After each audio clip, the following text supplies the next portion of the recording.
Hi, this is Joanna and welcome back to another video for the TheAlleyWayStamps. And today I'm using one of the cute birds from Flap Happy, and I'm also using some star dies from Simon Says Stamp.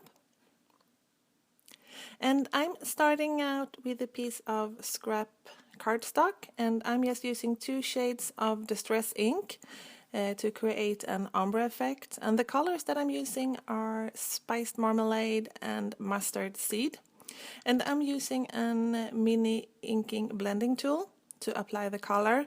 And I'm not really concerned to blend them together perfectly because I'm going to die cut my stars out of them. So they don't need to be perfectly blended, the colors. And I'm working on my Ranger's non-stick craft mat.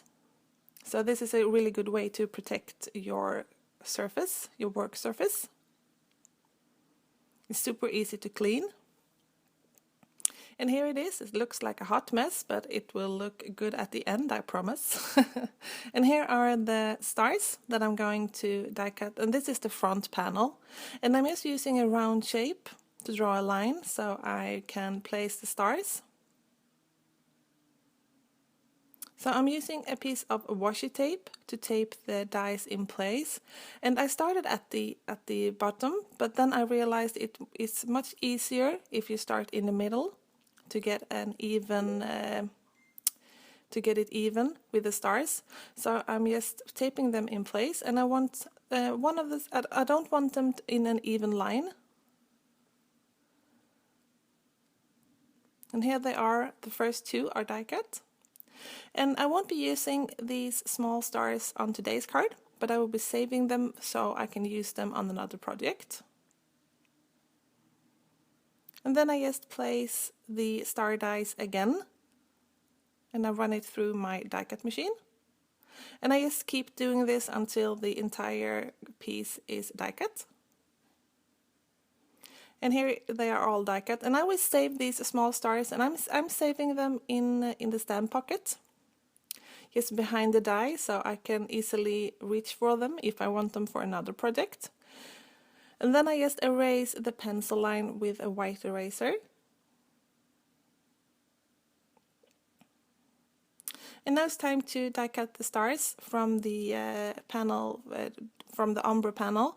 And I left this for a while so I'm sure that it dried, so I don't smear the ink onto the dies.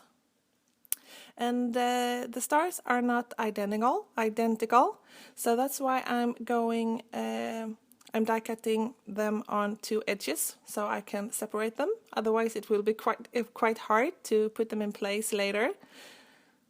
And here they are all cut.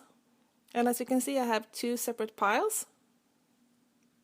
Then it's a little bit easier to place them together. And here I'm about to stamp the little bird. So I'm just planning out where I want him. And I think that the stars looks a little bit wonky, the stars to the right. So I'm deciding I want to trim them off. And this looks a lot better to me.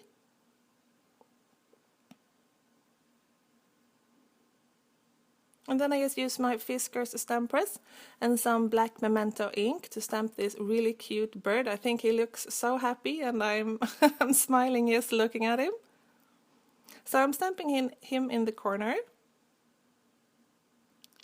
And then I'm going to do some inlaid technique here. So this is just a piece of regular copy paper, and I'm covering the entire piece with my adhesive from my ATG, and then I'm just adhering my card base onto it, and then I can place all of these stars directly onto it like a puzzle. Very easy puzzle actually. And I'm just using my scissors to cut the excess of the copy paper away.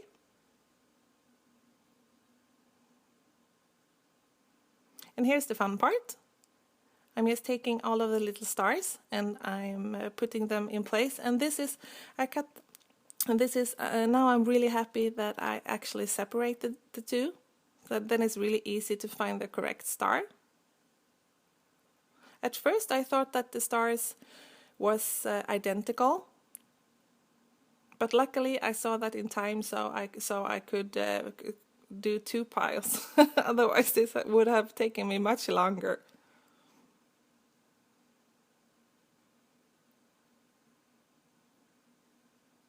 So I'm just putting all of the stars in place.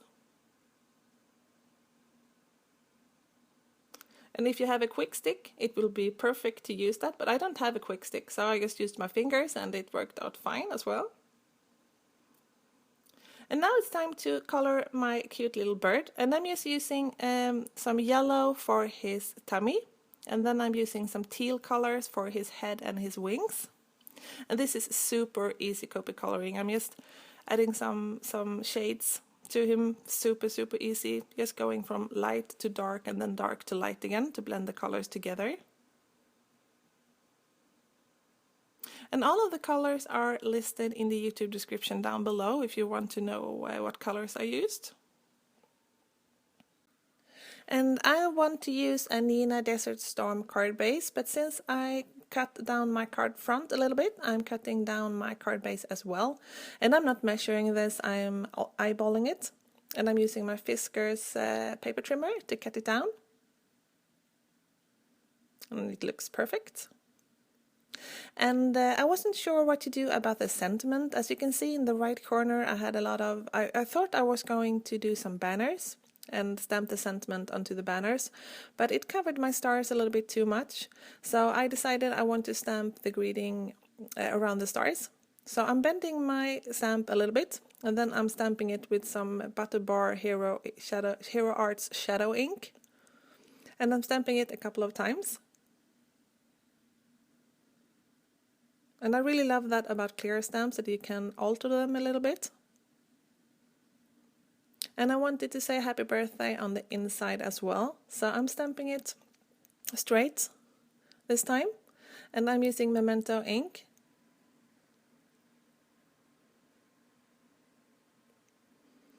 And I also want an exclamation mark. So I'm using my Copic, yes, the fine tip marker we do. This happens to be a Copic multiliner. And then I'm using my 3M foam tape to adhere the card front onto the card panel onto the card base.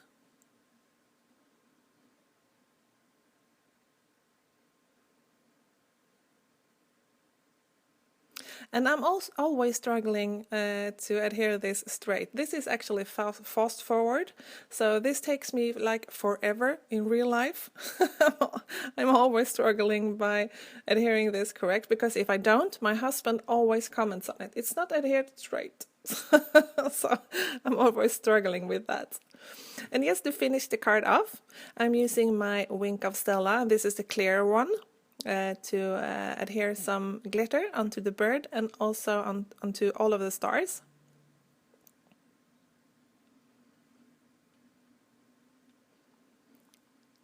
And I hope that you can see the shimmer. It's a really subtle shimmer, but it's so pretty in real life. And then I had to use some glossy accent onto the bird as well. I think glossy accent and Wink of Stella goes perfect together, because the glossy accent really enhances the glitter. So it's really, those two are a match made in heaven. And then the card is done. So I hope that you liked the video, and thank you so much for watching. And if you are interested in any of the supplies that I used in today's video, they are listed in the YouTube description or over at my blog. So take care. I hope to see you soon. Bye!